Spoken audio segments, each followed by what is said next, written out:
এইখানে থাকা প্রত্যেকটা বাচ্চারই সুপার পাওয়ার ছিল। এই বাচ্চাটি তার শরীরে যে কোনো অঙ্গ বড় করতে পারতো, যেটা দেখে জজ অবাক হয়ে যায় এবং বাচ্চাটিকে সিলেক্ট করে নেয়। এই মেয়েটি তার চোখ নড়াতো, যেটা দেখে জজরা তাকে ফালতু ভাবে এবং মেয়েটিকে রিজেক্ট করে দেয়।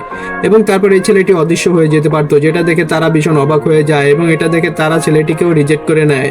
এবং তারপর এই ছেলেটি কাগজ খেত এবং কাগজকে একটি ফাঁকা কলম নিয়ে তাদের উপর গুলি করতে থাকে, যেটা দেখে জজ বিরক্ত বোধ করে এবং ছেলেটিকে রিজেক্ট করে দেয়।